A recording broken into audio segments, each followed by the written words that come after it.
Warahmatullahi wabarakatuh. Ketemu lagi dengan Bagus John Maulana SKM dalam video tutorial manajemen program kesehatan. Teman-teman, hari ini akan share materi tips mengelola WhatsApp grup ya. Dalam mengelola program kesehatan, kita seringkali membuat grup WhatsApp ya. Entah itu setiap program ada grup WhatsApp-nya, atau bahkan setiap event atau setiap panitia kegiatan, atau bahkan setiap acara tertentu kadang kita perlu membuat sebuah grup WhatsApp, atau bahkan untuk gagasan atau ide tertentu, pembahasan tertentu, kita membuat grup WhatsApp untuk diskusi kayak dan sebagainya, banyak keperluannya ya. Nah, waktu awal-awal kita bergabung ke grup tersebut, waktu awal-awal musim adanya grup WhatsApp, tentunya it's okay, kita masih bisa mentolerir adanya beberapa grup WhatsApp yang dimana kita tergabung di dalamnya. Tetapi semakin kesini, semakin banyak urusan, semakin banyak kita berinteraksi dengan manusia-manusia lain, orang-orang lain, keperluan-keperluan lain, gagasan-gagasan lain, kelompok-kelompok lain. Nah, akhirnya tercipta banyak sekali grup. Saya pernah memiliki 99 grup WhatsApp.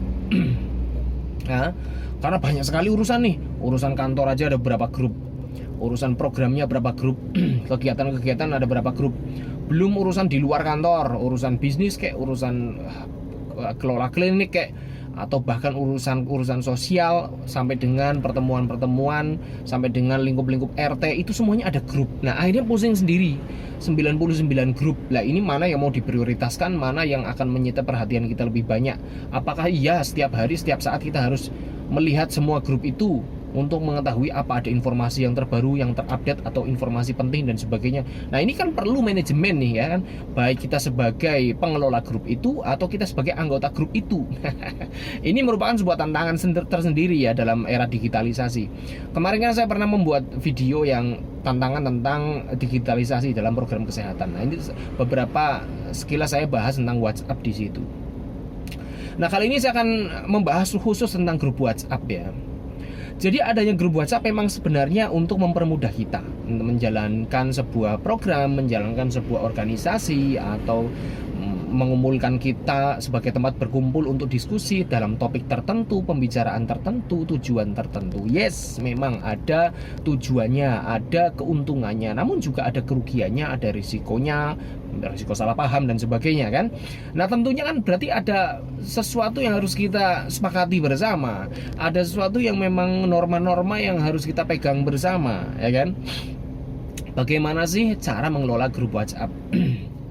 Oke, dari sudut pandang pengelolanya dulu, atau adminnya, atau Anda sebagai narasumbernya, Anda sebagai tokoh sentralnya, Anda yang mengelola grup WhatsApp itu, apa sih yang harus dilakukan? Yang pertama, Anda harus memahami bahwa kalau Anda share sesuatu di grup itu tidak semuanya akan melihat, tidak semuanya akan menyimak apa yang Anda share. Itu Anda harus pahami terlebih dahulu itu. Kenapa? Ya karena tidak semua orang juga sempat mampu atau berkesempatan melihat grupnya satu persatu. Kita nggak tahu kan di orang tersebut itu ada berapa grup dalam WhatsApp-nya. Kayak saya tadi sih pernah cerita, saya pernah 99 grup. Nah, orang itu berapa grup nih? Dari masing-masing individu macam-macam. Ada yang banyak puluhan sampai 50 lebih. Ada yang hanya 3 juga ada. Saya pernah punya teman dari Sukoharjo, dinas kesehatan, dia punya 3 grup WhatsApp saja. Jadi yang tidak perlu dia akan keluar. Bahkan grup kantor pun yang secara umum dia keluar. Dia hanya punya grup yang di bidangnya saja. Benar-benar dia pilih-pilih mana yang akan menyibukkan dia, mana yang useless, mana yang hanya menggerogoti waktunya dia untuk hal-hal yang tidak penting, menyita perhatian.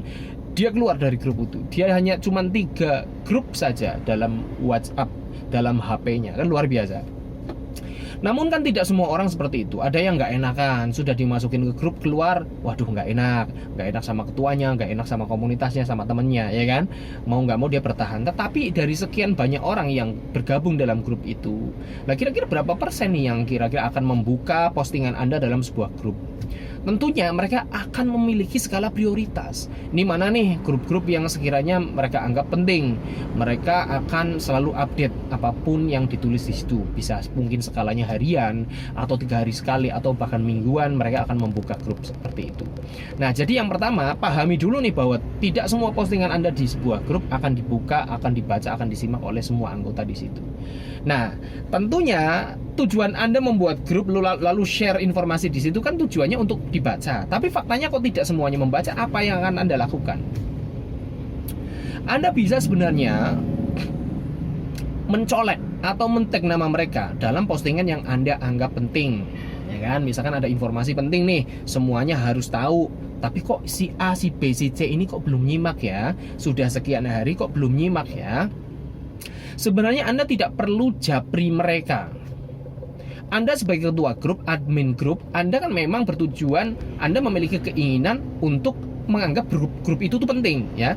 It's okay, memang nggak apa-apa, itu diteruskan. Anda nggak perlu japri. Kalau japri berarti grup itu nggak penting dong.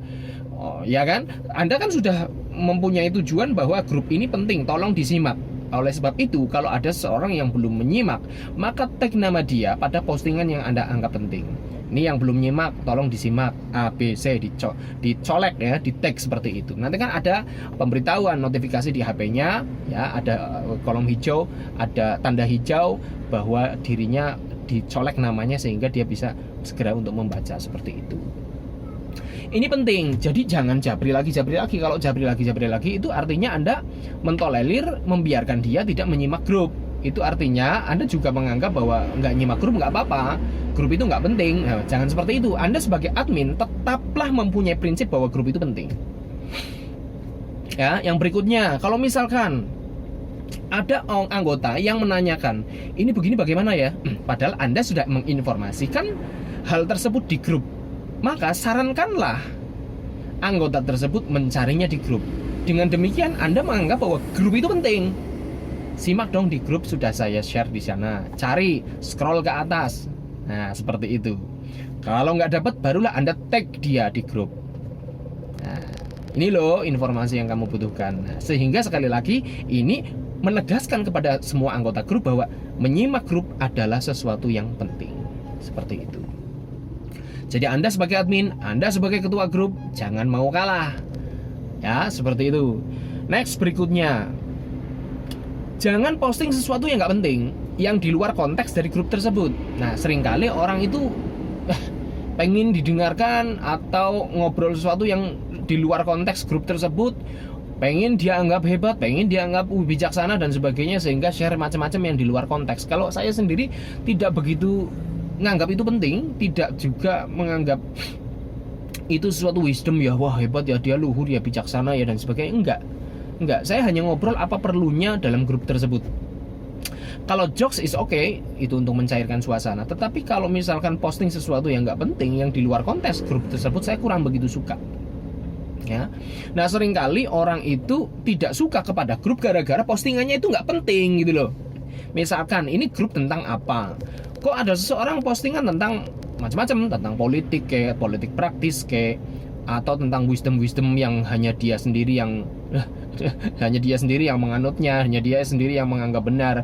Misalkan grup tentang bencana, tapi dia posting tentang prinsip kita harus membela kebenaran, prinsip kita harus teguh kepada pendirian. Lu ngapain? Kok postingan tentang motivasi hidup dan sebagainya, ngapain? Saya nggak butuh motivasi, mas. Mungkin kamu sendiri yang butuh motivasi, sehingga untuk memotivasi dirimu sendiri kamu harus share ke orang luar, ya kan? Ada orang yang seperti itu. Kan banyak orang bikin story WA sebenarnya untuk menyemangati diri sendiri, tapi harus ditampilkan keluar. Itu kan sebenarnya dia belum selesai dengan dirinya sendiri, seperti itu. Nah, postingan-postingan yang seperti inilah yang sebenarnya seharusnya dihindari gitu loh. Kenapa dihindari? Tidak semua orang suka gitu loh. Kalau orang sudah jenuh dengan postingan-postingan seperti itu, akhirnya tidak suka dengan grup. Itulah yang mengakibatkan dia malas memantau grup. Nanti di giliran ada informasi yang penting, yang seharusnya diketahui oleh semua grup, itu miss. Tidak dilihat, tidak disimak gara-gara sudah ilfil dengan grup tersebut. Alah, ini grup kebanyakan umbrus, kebanyakan tidak sesuai konteks grup itu dibuat, terlalu melebar ke sana kemari dan sebagainya. Akhirnya seperti itu. Maka penting untuk Anda sebagai pengelola grup atau Anda sebagai anggota grup itu sebaiknya nggak usah posting sesuatu di luar konteks grup tersebut. Nah, grup itu tentang apa, membahas apa, tujuannya apa, ya udah bahas tentang itu saja.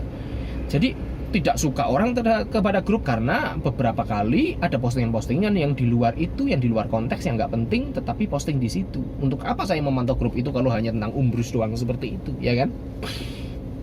Itu sebuah etika yang memang harus dipegang nih, harus ditaati oleh semua orang yang ada di grup tersebut. Ya, yang berikutnya bagi anggota, terlalu banyak grup itu memang akan mengurangi fokus kita. Jadi ada sebuah ambang batas kita bisa fokus kepada berapa grup atau berapa orang. Ya misalkan kayak sebuah penelitiannya Malcolm Gladwell itu dalam sebuah bukunya, kita itu bisa fokus kalau dalam sebuah grup misalkan ya, dalam sebuah kompi atau kelompok tentara misalkan ya, itu maksimal 150 orang. Kalau sebuah grup kok lebih dari 150 orang, maka sudah hubungan sosialnya juga jelek, kenal orang juga kadang bisa lupa dan sebagainya. Jadi dalam 10 kelompok itu maksimal 150 orang. Ini penelitian empiris. Ya, itu artinya manusia itu punya daya ingat, daya kemampuan bersosialisasi dengan baik itu ada batasnya, Mas. Kayak menghafal huruf-huruf itu maksimal 7 angka misalkan. Oh sorry, number ya, bukan huruf ABC, tetapi number, misalkan nomor telepon dan sebagainya, itu maksimal 7. Lebih dari itu sudah daya ingat kita kurang. Nah, sama dengan grup WhatsApp nih. Kalau misalkan kita terlalu banyak, saya nggak tahu hasil risetnya ya, apakah ada riset grup WhatsApp itu baiknya berapa sih yang dimiliki dalam HP orang gitu kan. Saya belum tahu angkanya, belum tahu risetnya. Cuman yang jelas manusia itu punya ambang batas bagaimana sih dia bisa memberikan fokus perhatian. Tentunya case by case masing-masing orang beda-beda, tetapi kan bisa ada angka rata-ratanya ya kan. Case by case kan masing-masing beda. Bedanya tuh gini kan, setiap orang tuh urusannya sebanyak apa sih, setiap orang itu tanggung jawabnya sebesar apa sih sehingga dia bisa fokus kepada beberapa grup atau tidak. Setiap orang itu stress management levelnya seperti apa sih ya kan, coping individunya seperti apa. Ada orang yang mampu melakukan banyak hal dalam satu waktu, ada orang yang multitasking dan sebagainya. Masing-masing orang beda. Tapi secara umum kan pasti ada ambang batas. Secara umum itu manusia itu punya grup maksimal WhatsApp itu berapa. Kalau lebih dari itu maka dia tidak bisa fokus kepada satu persatu. Karena tadi kan ada PR-nya bahwa sebagai anggota itu bagus, sebaiknya ada sebuah aktivitas rutin memantau grup WhatsApp-nya satu persatu. Karena si pemilik grup WhatsApp, si ketua atau admin membuat grup tersebut tujuannya adalah untuk sharing sesuatu informasi yang perlu diketahui oleh semua anggota grup. Kalau hanya beberapa orang sih ya hanya bisa japri ya kan. Tetapi grup itu dibuat kan untuk sharing informasi di mana semua anggota grup baiknya menyimak. Maka dari itu harus ada agenda rutin dari semua grup anggota yang ada di situ. Semua anggota yang ada di grup itu memantau grup masing-masing itu satu persatu gitu. Barangkali ada informasi yang terlewat gitu loh. Nah, sebenarnya seperti itu idealnya. Lah, tapi karena terlalu banyak grup, bagaimana mungkin Anda setiap hari kerjaannya cuma mau mantau grup doang, ya kan? Sementara postingan-postingan lah itu tadi banyak postingan yang nggak penting seperti itu. Jadi idealnya memang seperti itu. Postingannya juga sesuai konteks, memantau grup WhatsApp itu setiap saat. Takutnya kehilangan informasi-informasi yang penting. Ya demikian masukan dari saya atau ide dari saya atau gagasan dari saya. Saya juga menyimpulkan gagasan seperti setelah beberapa kali mengikuti grup WhatsApp, beberapa kali saya juga tertinggal informasi yang penting, beberapa kali saya juga mengelola sebuah grup WhatsApp dan juga saya merasakan kok kenapa ya saya share kok tidak dibaca dan sebagainya ya. Jadi saya merangkum semua ini dalam materi sehingga wisdomnya dapat. Oke, terima kasih. Assalamualaikum warahmatullahi wabarakatuh.